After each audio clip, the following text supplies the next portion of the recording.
মহিলার দুঃখটা বুঝেন তো। গর্ভবতী একটা মহিলা যখন এখান থেকে তুলামুড়া যায়, আপনি তো সেটা দুঃখটা বুঝেন তো। আমরা তো ছেলে মানুষ, আমাদের হাত কেটে গেলে কালকে কামাই করে খাবো, কিন্তু মহিলারা যখন প্রেগনেন্ট অবস্থায় যদি কিছু হয়ে যায়, রিস্কটা কে নেবে? ভাই আমার কাজ তুমি আমাকে শিখাতে না তো। না ওনার হ্যাঁ তো কোনো দোষ নাই। সে আসলো তো গ্যাদারিং এ, দাঁড়িয়ে আসিল, সে গ্যাদারিং এ আসলো, ঠিক আছে দাঁড়িয়ে আসিল, সে গ্যাদারিং এ আসলো। দাঁড়ানো, রোড ব্লক করা এটাই অপরাধ। দাঁড়ানো ঠিক একটা আছে? Road block. আপনি আমারে দেখান কোনখানে রোড ব্লক কইরা রাখা বৈধ লেখা আছে, আপনি নিয়ে আইন যান। আচ্ছা ম্যাম, নিয়ে আইন। আচ্ছা আপনাকে একটা আমরা প্রপার রুল অনুযায়ী করা হয়েছে, আপনাদের কোনো রাইট নেই এখানে এটার মধ্যে ডাবল আচ্ছা ঠিক আছে ম্যাম, আপনার যেটা সরকারের কথা বলেছেন, আপনাদের আইনের কথা। তারপর আমি একটা কথা বলি, আমাদের ঘরে তো বহুত মহিলা লোক আছে, আপনি তো মহিলা একজন, মহিলার দুঃখটা বুঝেন তো।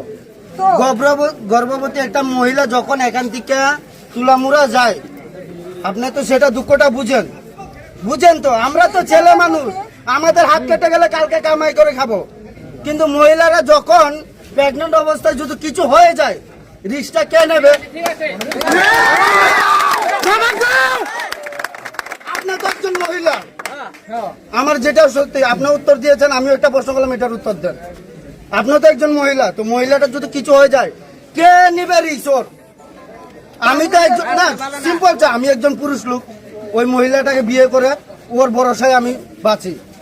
তো মহিলাটার কিছু হয়ে যায়, আমার জীবনের লাইফটা কে দেবে? ওর তো যাবে, আমার লাইফটা কে দেবে? সরকার দেবে আমার লাইফটা? পয়সা দিয়ে দেবে? পয়সা দিয়ে একজনের লাইফ কিনা যায়? যাতে রাস্তা করা হয় এটার জন্য সমস্ত তো চেষ্টা আচ্ছা করা হয়েছে, ঠিক আছে? আচ্ছা 5 বছর পরে একটা রাস্তা রিপেয়ারিং করা হয়, রিপেয়ারিং করার ওটা সরকারের আইনের মতো। আজকে 15 বছর ধরে এই রাস্তা কোনো রিপেয়ারিং হয়েছে? রিপেয়ারিং এটা আমাকে আমনের আইনের কথা যখন বলেছেন, আমিও আমনের আইনের কথাই বলেছি। 5 বছর পরে একটা রাস্তা রিপেয়ারিং হয়। ম্যাম, আমিও গাড়ি চালিয়েছি রাস্তা। হ্যাঁ বলেন। সবাই তো তোমরা তো কইছে বারবার কথা শোনো আগে। বলেন।